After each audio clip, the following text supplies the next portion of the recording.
कोलकाता का एक गांव माधवपुर। ये महीना जनवरी का था और रात के तकरीबन 10 बजे थे। रात के सन्नाटे में झिंगुरों की आवाजें माहौल को थोड़ा डरावना बना रही थी। ऐसे में दो लोगों के कदम गांव की तरफ बढ़े जा रहे थे। अरे वाह यार, आज तो मजा ही आ गया। सही कहा तूने, बहुत मस्त नाच किया था उस पतली कमर वाली लड़की ने, नहीं? यार काश वो हमारे गांव में भी होती तो पूरा जंगल पार करके उसका प्रोग्राम देखने दूसरे गांव नहीं जाना पड़ता। अरे यार कदम तेज तेज बढ़ा, मुझे तो ये सोचकर डर लग रहा है कि घर पर क्या बहाना बनाएंगे। अरे हम कुछ ही मिनटों में गांव पहुंच जाएंगे। वो देख, वो कच्चा रास्ता आ गया। उसकी बात सुनकर महेश ने उस कच्चे रास्ते की तरफ देखा जिस तरफ कोई नहीं जाता था। तू पागल हो गया क्या? हम इस रास्ते से जाएंगे ये जानते हुए कि इसके बारे में कैसी कैसी अफवाहें फैली हैं। अरे तू भी ना महेश, खुद ही अपने मुंह से कह रहा है कि अफवाह फैली है और फिर डर भी रहा है। मेरी बात मान, इस रास्ते से चलते हैं। 5 मिनट के अंदर हम गांव में होंगे, वरना बड़े रास्ते से जाएंगे तो 1.5 घंटा लग जाएगा।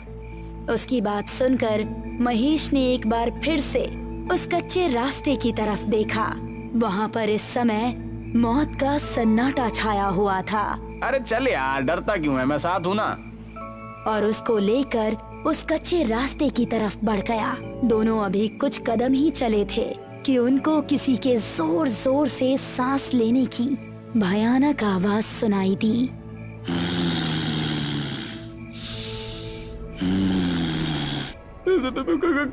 कौन है? अरे यार डरता क्यों है, कोई कुत्ता ही होगा। रमेश अभी आगे चला ही जा रहा था कि तभी उस आवाज के साथ उसको किसी के कदमों की भी आहट सुनाई देने लगी। मैंने कहा था ना, यहाँ से जाना ठीक नहीं है। अबे तू मुझे भी डरा रहा है। देख, अंधेरा भी बहुत ज्यादा है, कुछ नजर नहीं आ रहा। अब बस हम दोनों अपने कदम गांव पहुंचकर ही रोकेंगे। तभी महेश की आंखें फटी रह गई। उसको रमेश के ठीक पीछे 2 लाल चमकती आंखें नजर आ रही थी। तेरे पीछे? अबे कौन है मेरे पीछे? रमेश ने जैसे ही पलटकर पीछे देखा, किसी ने उसका पैर पकड़ा और उसको झाड़ियों में खींच कर ले गया। महेश बचाओ मुझे, महेश! वो बिजली की रफ्तार से रमेश की आंखों से ओझल हो गया। रमेश के डर का कोई ठिकाना नहीं रहा। वो दिल में बस खौफ लिए तेजी से गांव की तरफ दौड़ने लगा और जब तक वो गांव नहीं पहुंच गया, उसने अपने कदम नहीं रोके।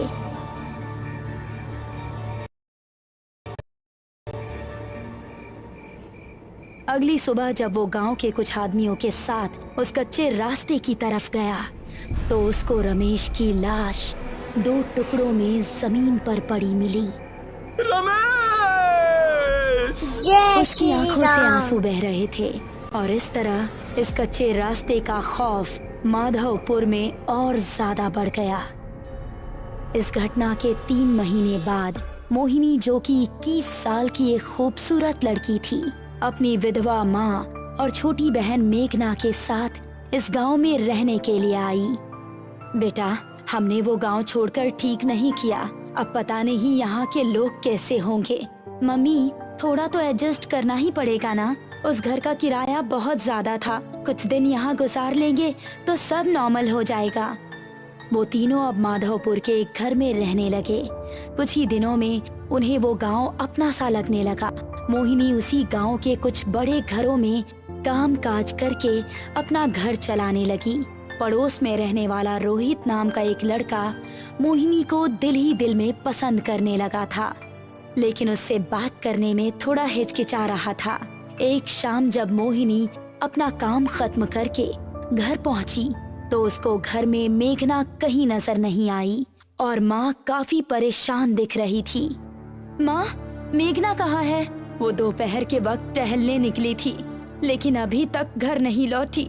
मैंने आसपास पता भी किया लेकिन वो कहीं नहीं है। मुझे तो अब बहुत डर लग रहा है, पता नहीं कहाँ होगी वो। अरे माँ, आप डरिए मत, मैं अभी उसको ढूंढ कर ले आती हूँ।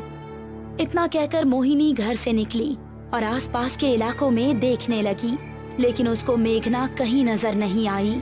फिर घर वापस आते वक्त उसकी नजर उसी कच्चे रास्ते पर पड़ी। हर जगह देख लिया लेकिन कहीं नहीं मिल रही। अब तो बस यही एक जगह बची है। हो सकता है कि वो यहीं पर हो। उसको जंगल जाना बहुत पसंद भी है। ऐसा कहकर वो उस रास्ते की ओर बढ़ गई। दोनों तरफ घना जंगल और उसके बीच से निकलता हुआ वो कच्चा रास्ता। अंधेरा होने पर वो बहुत ही भयानक लग रहा था, लेकिन छोटी बहन की तड़प उसको उस रास्ते की तरफ खींच कर ले गई। मेघना, क्या तुम यहाँ हो? उसको जवाब में मेघना की आवाज तो नहीं आई, लेकिन वही सांस लेने की आवाज आने लगी।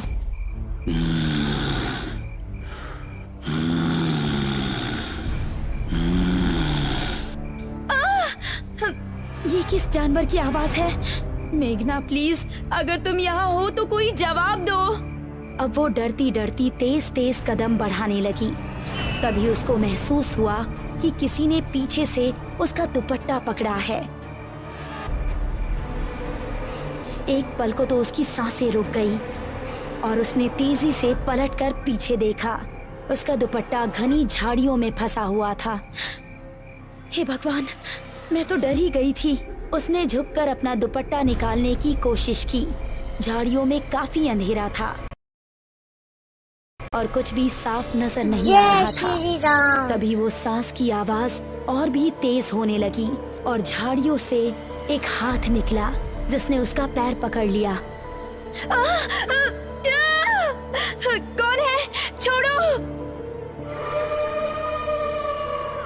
वो अब बेहद डर गई थी और अपना पैर छुड़ाकर तेजी से वहाँ से भाग निकली। उसको लग रहा था कि जैसे कोई उसका पीछा कर रहा हो, लेकिन उसकी हिम्मत नहीं हुई कि वो पीछे मुड़कर देखे। वो घबराती हुई ऐसी भागी कि सीधा वो जाकर अपने घर के अंदर ही रुकी। अरे मोहिनी बेटा, क्या हुआ? इतनी डरी हुई क्यों हो? मोहिनी कुछ बताती इससे पहले ही उसकी नजर मेघना पर पड़ी, जो कि उसी को देख रही थी। मेघना, कहाँ थी तुम? पता है हम कितने परेशान थे। दीदी माफ कीजिएगा, हमारी एक नई दोस्त बनी है, हम उसी के घर पर थे। मोहिनी को मेघना को घर में देखकर थोड़ा सुकून मिला, लेकिन उसके साथ जो हुआ था वो उसके दिमाग में अभी भी घूम रहा था। रात को मोहिनी अपने कमरे में सो रही थी तो उसको वही सांस की आवाज सुनाई देने लगी।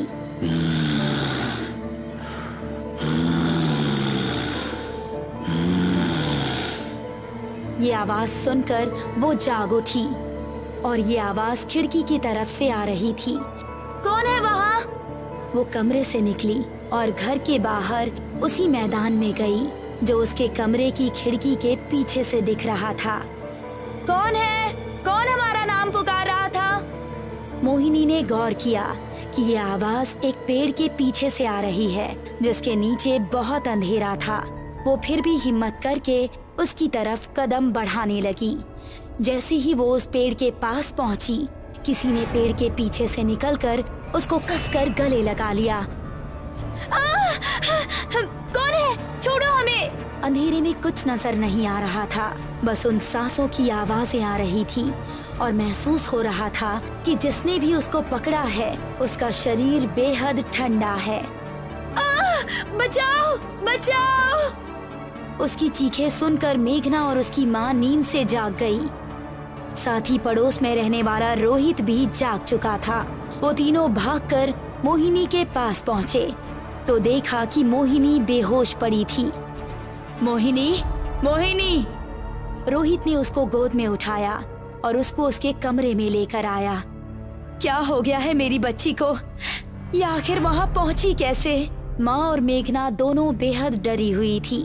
तभी मोहिनी को होश आ गया और उसने आंखें खोलते ही रोहित को सामने देखा। आप कौन हैं? मोहिनी, ये हमारे पड़ोसी हैं। यही तुम्हें यहाँ पर लेकर आए। तुम घर के पीछे क्या कर रही थी?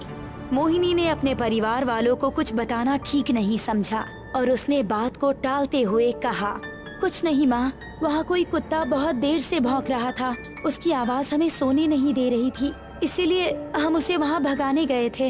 हाँ, आपको वहाँ अकेले नहीं जाना चाहिए था। हम सभी बहुत ज्यादा डर गए थे। शुक्र है आप ठीक हैं। मोहिनी को रोहित की आंखों में अपने लिए फिक्र देखकर बहुत अच्छा लगा और इसीलिए उसने हल्का सा मुस्कुरा दिया। चलिए मैं चलता हूँ, आपको कोई भी उससे मदद ले सकती हैं। आखिर पड़ोसी तो पड़ोसी के काम आता है। ऐसा कहकर रोहित वहाँ से वापस अपने घर चला गया। वो अपने बेड पर लेटा ही था कि उसको वही सांस लेने की भयंकर आवाज सुनाई देने लगी।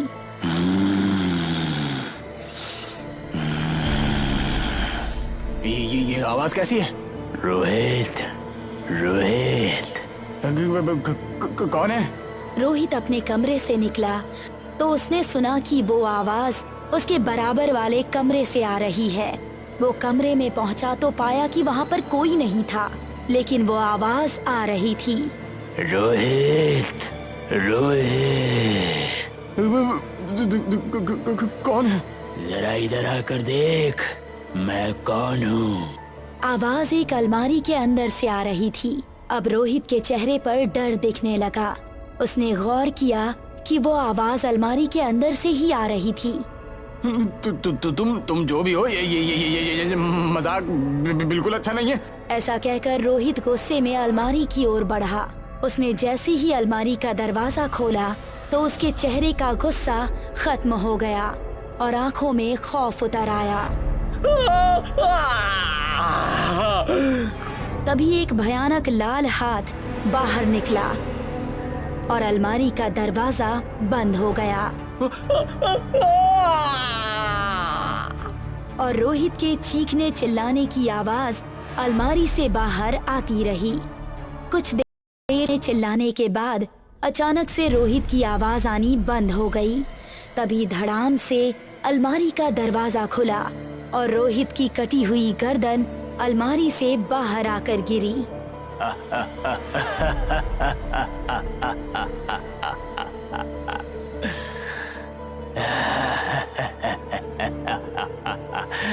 मोहिनी सिर्फ मेरी है, सिर्फ मेरी।